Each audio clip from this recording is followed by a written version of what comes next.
So now we're inside my vehicle and we're about to start up. So let me grab the keys to turn on the air conditioning. And why are my pressures different already? Oh, it was start. It's holding pressure. So this is from when it was started earlier. But let's turn on the compressor right now. I'll hit the button for air conditioning.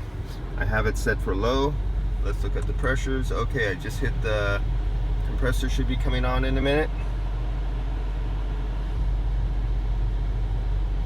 There it goes. Low side's going down, high side's going up. We're sitting here at idle, standstill.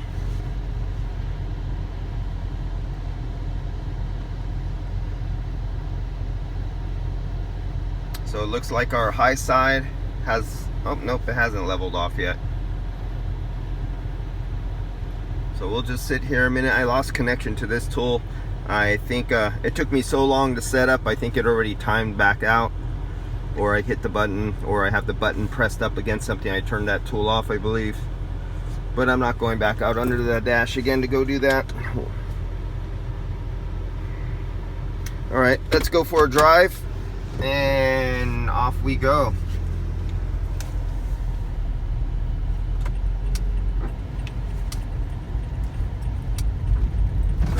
We are now heading down the road, and it looks like I'm going to have a problem with this thing bouncing around. As you see, the high side drastically went down.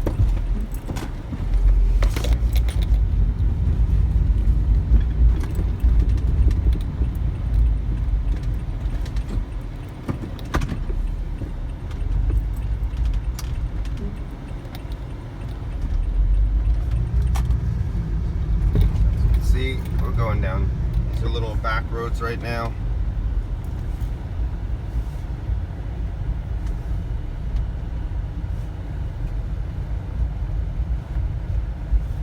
You can see where's the air temperature?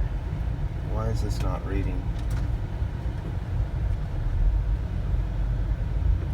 Okay, we have an issue with our temperature here. It would be, I have it on foot. I don't have it on, there we go. Now we have the air coming out of here. I was going, why in the hell is my air not getting cold?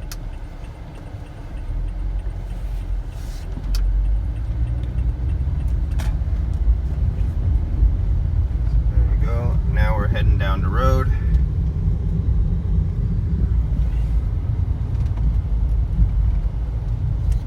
Look at that high side pressure. Look at that low side pressure. Now this is normal. And we're in stop and go traffic. Here we go. I just came to a stop sign. Let's go again. Now this is a normal full system operating. I'm in max cool right now.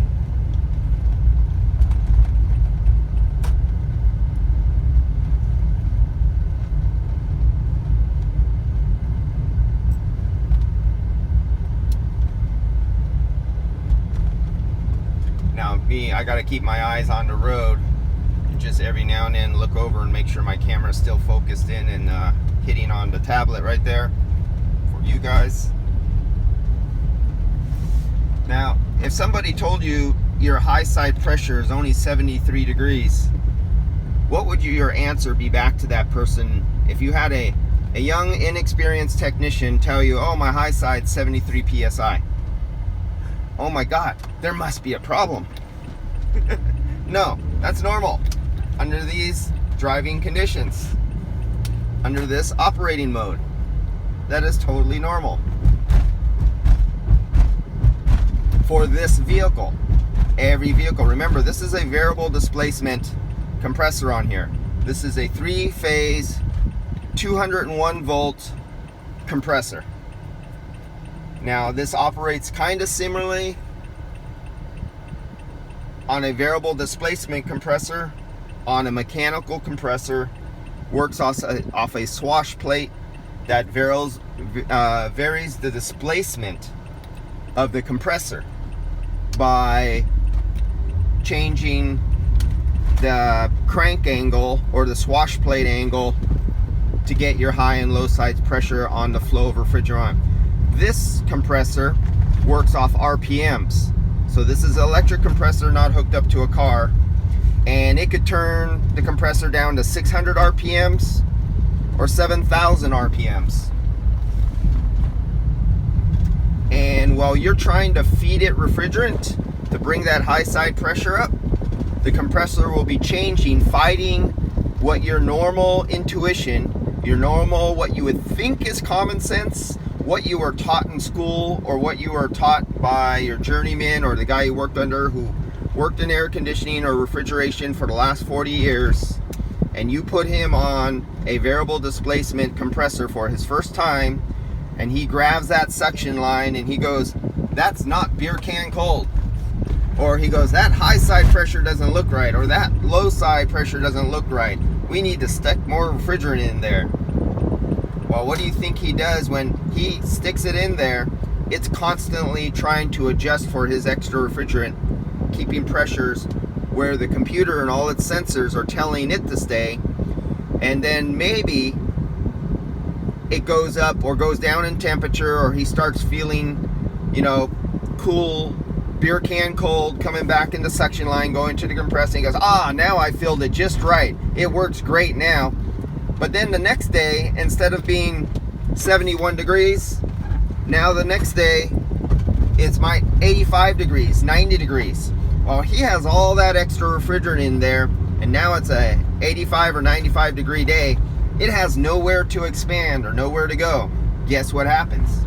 This is what happens when you listen to old guys with 10, 20, 30, 40 years of experience who don't know the mode of operation of variable displacement compressors, whether they be by RPM, because they're maybe in a big VFR system, commercial system, or in a swash plate system in a mechanical drive compressor where it's varying the displacement. So now we're going on the freeway. We're heading our ass on down the freeway, heading to San Francisco, Marin, Sausalito. Wow, 70 PSI. Look at our high side. 65 PSI on the high side. This AC cannot be working, not possible. That defies all logic of what we're taught in classes and books and all these experts who have all these classes online, these webinars. You sit down in class for a day or two and you listen to some guy speak up with his little flashcards on the screen and his little laser pointer, and he's telling you what a high side and a low side should be under real world conditions. Well, mofo, what do we got right here? And this is what every vehicle nowadays that is variable displacement does to some degree. And guys who are I can't say twice my age no more, they're not alive. I used to be able to say that in my 20s. This is what happens when you listen to guys with decades of experience who only have experience on fixed piston compressors. And then they're over in the world of variable displacement and sensors, and you have a little computer that has a program that tells the system what to do.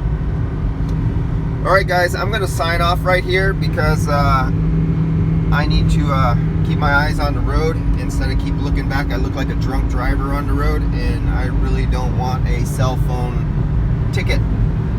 But this is great for you guys because this is the real world. This is not a school. This is not a laboratory. This is not sitting in your auto shop inside your bay with the hood up and hot air with no airflow over the condenser. This is the real deal.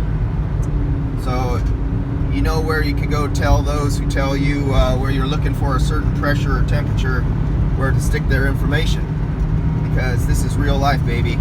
So all you little cupcakes out there with your armchair engineering degree, you could use that little degree for a piece of toilet paper. Thank you guys. Thumbs up. See you guys later.